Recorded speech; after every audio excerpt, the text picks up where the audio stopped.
You know, it's strange, if you think about it. It's strange that you don't want me to call you the West. You don't want everyone to be lumped together under that term. It's not my term, it's your term. I didn't come up with it, you did. You call yourselves the West. Western civilization. We all grew up hearing about how wonderful the West is. Western achievement, Western thought, Western enlightenment. You're happy to take collective credit as the West for whatever you think is good. But for the bad things, you want to disassociate yourselves from it. When you're talking about the bad things, then you're like, well, what West are you talking about exactly? Who do you mean by the West?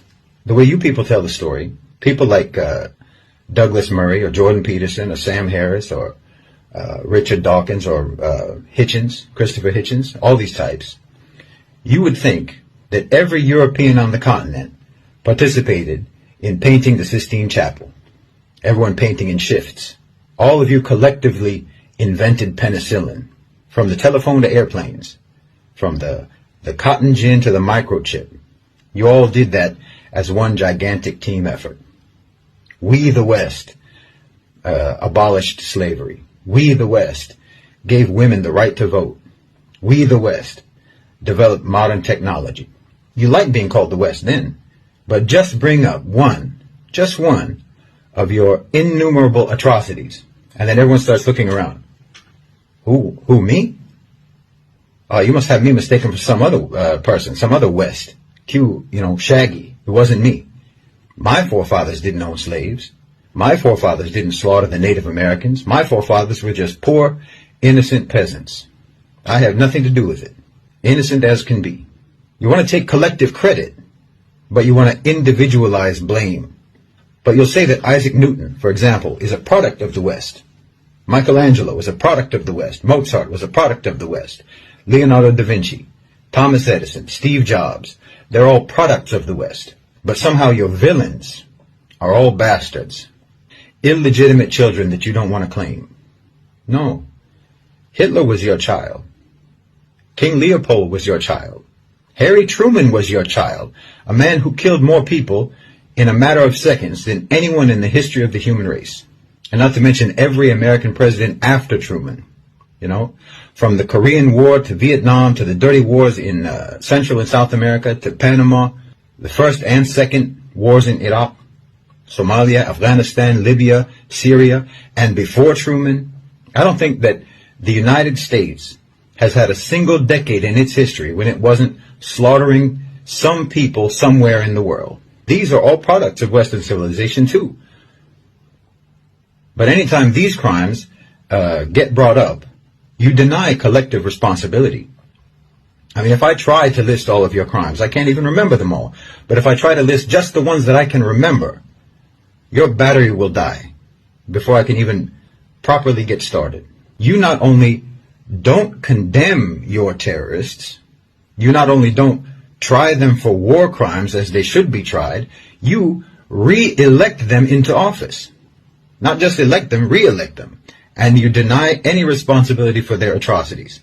No, if you want to be called the West, when it comes to any positive achievements, then you have to accept being called the West for all the full catalog of inhuman, vicious, genocide, murder, rape, torture, bigotry, exploitation, oppression, assassinations, coups and subjugation, evil and brutality, all that your people have ever committed. That's why I always say Western civilization is a sarcastic term, because you never civilized. And, we made cool stuff is not a defense. Your approach to morality is, let's not and say we did. Let's not be moral, but say we are. You think that righteousness is denying the evil you do, not stopping yourselves from doing the evil. As long as you say you don't do it, or you call it something else, then somehow you're not evil when you do evil, as long as you don't admit it. It's upside down world. Every day is backwards day in the West. Bad is good, wrong is right. And I'm telling you, how on earth do you expect to ever stop doing blameworthy things if you think that you are immune from blame no matter what you do? Yes, okay, your forefathers were probably poor peasants. I agree with you. They didn't participate in the crimes of the West. They didn't participate in colonization or imperialism. But then they also have no reason to take pride in the achievements of the West either, and neither do you. They were victims of the West in their own way, and so are you. If you want to disassociate yourself from the crimes, then disassociate yourself from the achievements, and realize that you and your forefathers and your ancestors were all abandoned and betrayed and duped by propaganda about Western civilization. No one ever cared about your development or your forefathers' development. No one ever cared about your welfare or your forefathers' welfare. No one ever cared about your upliftment or theirs.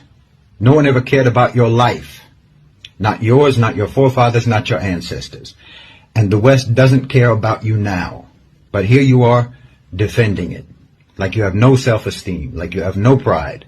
You and I both know the West doesn't care if you starve to death. They don't care if you get kicked out of your home and live on the streets. If you spend the rest of your life drowning in debt, they don't care. If you fry your brains on drugs, they don't care. And if you decide that life is too hard, they'll help you kill yourself. That's the West. And that's what the West thinks of you.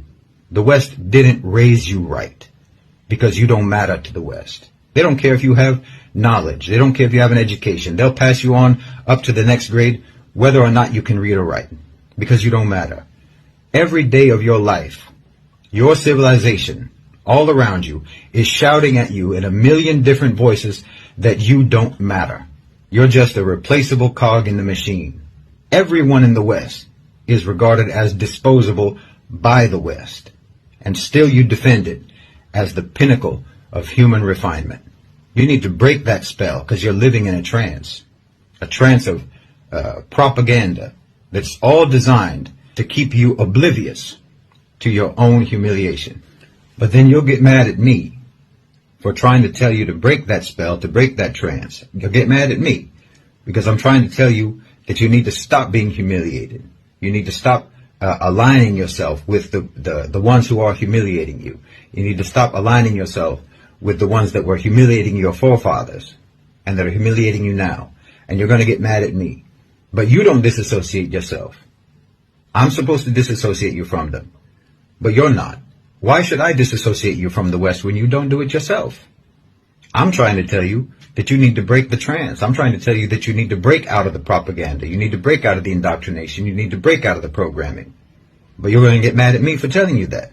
And you want to hold on to the programming. You want to hold on to the indoctrination. And then while you're holding on to it, I'm supposed to separate you from the indoctrination that you're holding on to. So how are you supposed to change?